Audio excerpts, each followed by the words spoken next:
Hello my friends and welcome back. Thank you very much for being with me again today.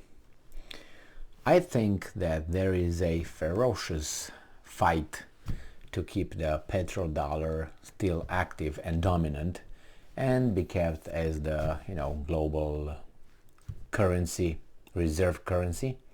I'm talking about the dollar, of course. The problem is there are some countries that are trying to cut this leader's legs. They're working hard, and one of them is China.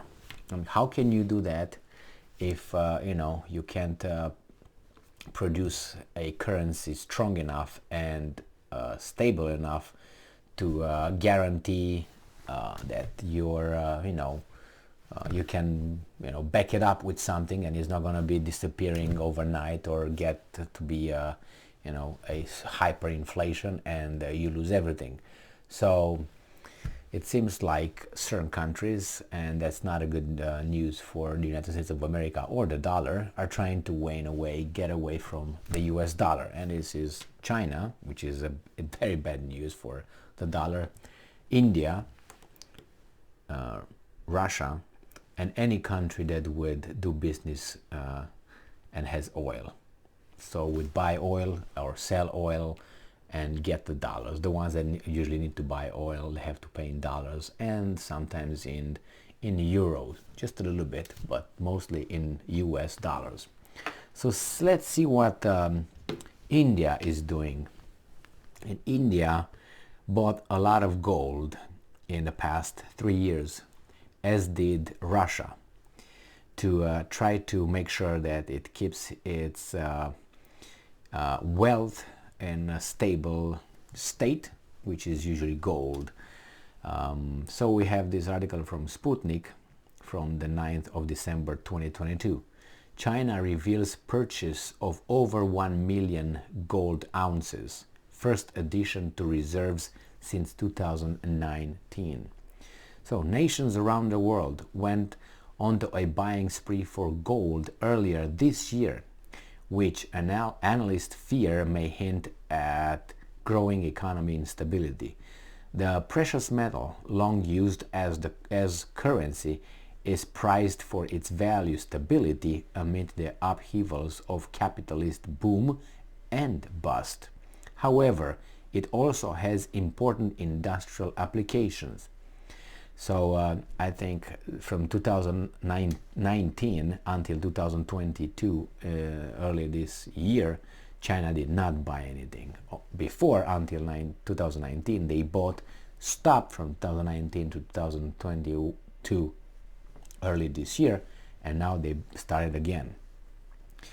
So let's see what is the volume these guys bought. According to the most recent data published by China's State Administration of Foreign Exchange, the socialist state recently made its first purchase of gold for its reserves in nearly 3 years. The data published at the start of the month showed that China bought 1.03 million ounces of the precious metal, or the equivalent of 32 tons. Worth $1.8 billion this year, right? So, and I'm quoting, the buy increases China's total gold reserves from 62.64 million ounces to 63.67 million ounces, or about $112 billion in gold. It is the world's 6th largest stash of gold after the US, Germany, Italy, France, and Russia. The purchase came amid a flurry of busy by other countries. According to World Gold Council, the third quarter of 2022, from July 1st to September 30th, witnessed the largest ever mass of gold purchases for such a time period at 399 tons. The high demand has driven up prices, which are currently around 1,775 an ounce. No, that's not driving up. That's actually driving down, if you really want to know. Why? I'm very familiar with the issue, let's put it this way. According to reports in Chinese media, Beijing made the big buy. You say, well, but Sputnik is. Well, I can tell you, I know daily what the price of gold is, okay? And it was 1,900 and then it became to 1,600 around. And now it's 1,000, almost 1,800 again. Because it dropped $200 per ounce and in about 3 days or so, or a week or so, and then now it's climbing back. Anyway, I'm not going to give you a lesson on gold, but I'm very familiar, so no, anyway. According to reports in the Chinese media, Beijing made the big buy was aimed partly at reducing the proportion of US dollar assets it holds.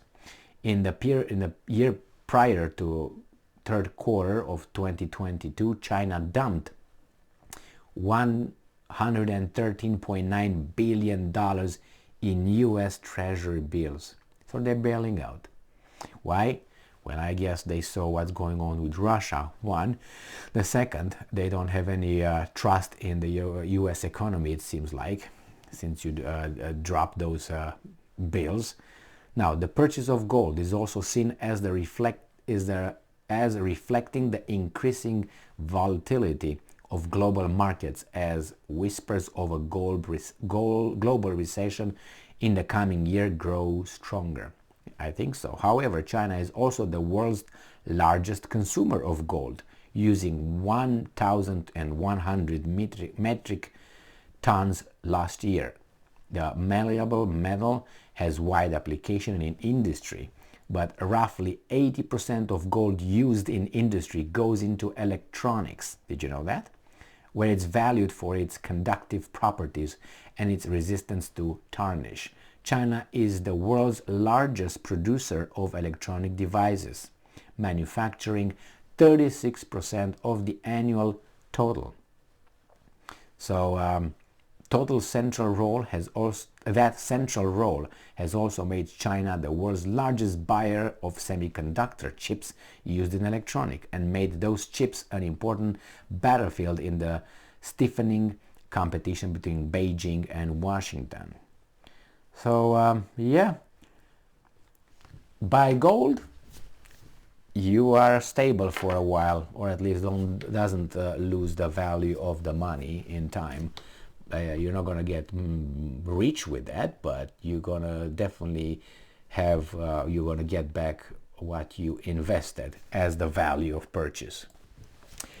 I am not an expert in these kind of things, but I think if you just read about 3 articles a day, you become an expert on these things. But after one point, there's no more to learn about these things. They're not that complicated. Let's put it this way.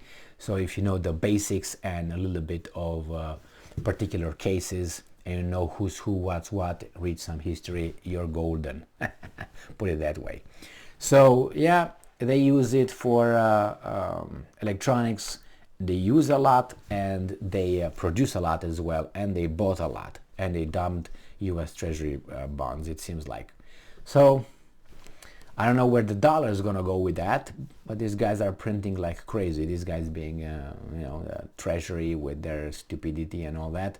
The US Treasury does what it does best, creates a bigger inflation, which is a tax on us, actually, that you don't see. You just feel it. Thank you very much for being with me again today. Stay strong, stay smart, look for the truth, and be just.